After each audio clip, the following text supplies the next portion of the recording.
আসসালামু আলাইকুম। সম্মানিত ভাই ও বোনেরা, যারা কুয়েতে আসবেন এরা বি কেয়ারফুল। কুয়েত আসলে আমরা ভাবি যে কুয়েতে দিনার 1 টাকায় 400 টাকা, অনেক টাকা। যারা কোম্পানিতে আসবেন বি কেয়ারফুল।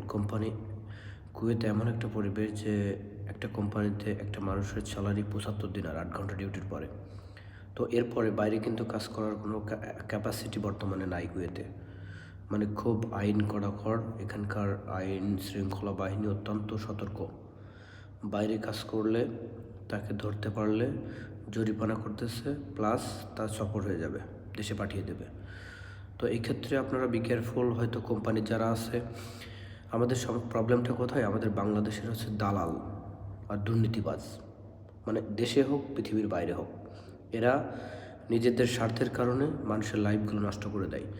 একটা কোম্পানিতে লোক আসবে 7,000, এখন ওরা বাইরে কাজ করবে, কিছু ধরা মরা খাবে, এবার ওরা কী করবে, আবার নতুন করে ভিসা বিক্রি করবে। একটা ভিসা কোম্পানি ফ্রি দেয়, ফ্রি। আর সেই ভিসাগুলো এক একটা দালাল রয়েছে, manager, cashier, supervisor, area manager, Bangali দালাল এদেরকে বলা হয় কোম্পানির। এরা হচ্ছে কোম্পানির মুদির। তো এরা কী করে, আপনার এই ভিসাগুলো দেখা যাচ্ছে যে একটা ক্লিনারের মাধ্যম দিয়ে 10টা ভিসা বিক্রি করলো, সেখানে এরা 3 লাখ খাবে, ক্লিনারে 1 লাখ দেবে, সুপারভাইজার 1 লাখ খাবে, ম্যানেজার 1 লাখ খাবে। এভাবে 6-7 লাখ টাকা করে এক একটা লোকের মাথা পিছু নেয়। এরপরে এখানে আসার পরে 8 ঘন্টা ডিউটি করে 75 টাকা বেতন পায়, তার ভিতরে 5 টাকা মাইনাস করে নেয় মাসে মাসে। এরপরে এই 75 টাকা একটা মানুষ কি হতে পারে, একটা 75 টাকা একটা মানুষের এখানে খানা খরচ লাগে মাসে 75 দিনার, 30 দিনার থেকে 40 দিনার নর্মাল খাবার খাইতে হলে। তো একটা মানুষ 75 দিনার বেতন পেয়ে এসে তার খানা খরচ 30-40 দিনার খরচ করে, তার মোবাইল খরচ 5 দিনার, সব মিলে সে কী করবে?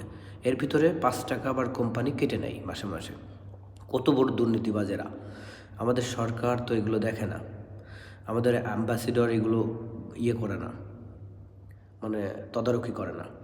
এই কোম্পানিগুলো এখানে কোটি কোটি টাকার বিজনেস করে যাচ্ছে এই বাঙালিদের মাথা পিছু। এই কোম্পানির মুদিরগুলো মানে বাঙালি, কিছু সংখ্যক বাঙালি। তো যাই হোক, আপনারা সতর্ক থাকবেন, এবং যদি আপনাদের জেনে থাকেন আইনশৃঙ্খলা বাহিনীকে এখানে আপনারা তথ্য দেবেন, তাকে ধরে তার পানিশমেন্ট দেবে, জেল হবে, নয়তো জরিমানা হবে। তো যাই হোক, সবাই সতর্ক থাকবেন। এই ভিসাগুলোতে আসলে বি কেয়ারফুল, না আসাই সবচেয়ে বেটার, বিশেষ করে কোম্পানির বিষয় 75 টাকা বেতনে। তো সবাই সাবধান, বাংলাদেশের লোক যারা আসবেন তাদেরকে সাবধান করে দিচ্ছে। অবশ্যই আপনারা বি কেয়ারফুলভাবে এখানে কোম্পানিতে না আসার চেষ্টা করবেন কুয়েতে।